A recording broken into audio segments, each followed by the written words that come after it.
Hi friends, எல்லாரும் எப்படி இருக்கீங்க? வாங்க வீடியோக்குள்ளே போகலாம்.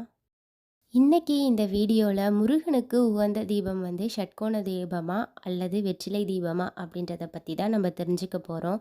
ஏன் இப்போ இந்த வீடியோ அப்படின்னா, நம்மளுடைய சப்ஸ்கிரைபரில் ஒருத்தவங்க ஷேர் பண்ணியிருந்தாங்க. அவங்க வந்து அப்போ தான் ஃபஸ்ட் டைம் வந்து வெற்றிலை தீபம் வீட்டில் ஏற்றி வழிபாடு செஞ்சாங்களாம். அப்போ வந்து அவங்க வீட்டில் வந்து ஒரு நெகட்டிவ் இன்சிடெண்ட் வந்து நடந்தது. அதனால எனக்கு இதை ஏற்றலாமா ஏற்றக்கூடாதா சந்தேகமாக இருக்குது அப்படின்னு சொல்லி என்கிட்ட ஷேர் பண்ணியிருந்தாங்க. ஸோ அதுக்கான ஒரு எக்ஸ்ப்ளனேஷன் மாதிரி தான் இந்த வீடியோ. முதல்ல நம்ம ஒரு விஷயத்த வந்து நல்லா தெரிஞ்சுக்கணும். பூஜை, அலங்காரம் அப்படின்றது ஒருத்தவங்களோட மனசு சம்மந்தப்பட்ட விஷயம். இப்போ சிலர் வந்து நான்வெஜ் சாப்பிட்டுட்டு அன்னைக்கு விளக்கேத்துவாங்க. சிலர் நான்வெஜ் சாப்பிட்டுட்டு அன்னைக்கு வந்து வீட்டில் விளக்கேத்த மாட்டாங்க. ஸோ அது வந்து அவங்கவங்களுடைய மனசு சம்மந்தப்பட்ட விஷயம் தான். இப்போ வழிபாடு அப்படின்றதும் அப்படிதான். அதுக்காக எல்லாமே நம்ம மனசுக்கு தோன்றதை தான் நம்ம செய்யணும் அப்படின்னா கண்டிப்பாக அப்படி கிடையாது. நம்மளுடைய முன்னோர்கள், நம்மளுடைய ஆகம விதிகள் அப்படின்னு சில விஷயங்கள்லாம் இருக்குது. அந்த விஷயங்களில் நம்ம படித்து பார்த்துட்டு அது எப்படி இருக்குது அப்படின்றத நம்ம ஏற்றுக்கிட்டு அதுக்கேற்ற மாதிரி நம்ம வழிபாட்டு முறையை அமைச்சிக்கும்போது அந்த வழிபாடு நமக்கு வந்து 100% சக்ஸஸை கொடுக்கும். இதுதான் வந்து உண்மையான விஷயமே.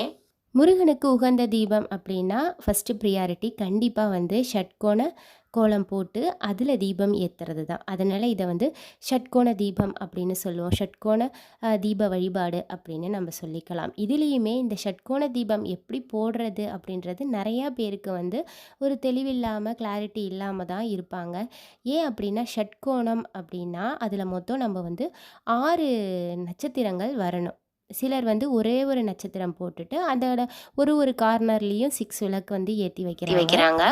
ஆனால் வந்து அப்படி ஏற்றக்கூடாது அப்படின்னா கோலம் அந்த மாதிரி முறை கிடையாது. திரும்பவும் நம்ம ஒரு கார்னர்லேயும் நட்சத்திரம் போடணும். அது நீங்கள் வந்து ஆன்லைனில் நெட்டில் சர்ச் பண்ணி பார்த்தாலே உங்களுக்கு கிடைக்கும். கோலம் மட்டும் போட்டால் போதுமா அப்படின்னா கண்டிப்பாக கிடையாது. அந்த 6 கார்னர்லேயும் நம்ம சரவண பவ அப்படின்னு எழுதிட்டு நடுவில் ஓம் அப்படின்ற மூல மந்திரத்தை நம்ம எழுதணும். இதுதான் வந்து ஷட்கோண தீபம். இந்த ஷட்கோண கோலத்தை போட்டுட்டு அதில் அந்த 6 கார்னர்லேயும் நம்ம விளக்கேற்றி முருகப்பெருமான வழிபாடு செய்கிறது தான் ஷட்கோண தீப வழிபாடு அப்படின்னு. அதே மாதிரிலேயே இந்த வழிபாட்டில் மிக முக்கியமான விஷயம் என்ன அப்படின்னா கண்டிப்பாக நெய் தீபம் ஏற்றி வழிபாடு செய்கிறது தான் ரொம்ப சிறப்பு. 6 விளக்குலையும் நெய் ஊற்றி ஏற்ற முடியல அப்படின்னா ஒரு விளக்குலையாவது நெய் ஊற்றி ஏற்றிக்கலாம். 6 விளக்குகள் ஏற்ற முடியாதவங்க ஒரு விளக்குகள் கூட ஏற்றி நீங்கள் வந்து வழிபாடு செஞ்சுக்கலாம். இதற்கு தான் ஷட்கோண கோல தீப வழிபாடு அப்படின்னு சொல்லுவோம். இதுதான் முருகனுக்கான வழிபாடு. இது வந்து ஆகம விதிப்படி இந்த வழிபாட்டு முறைக்கு ஆதாரங்கள் நிறையாவே இருக்குது.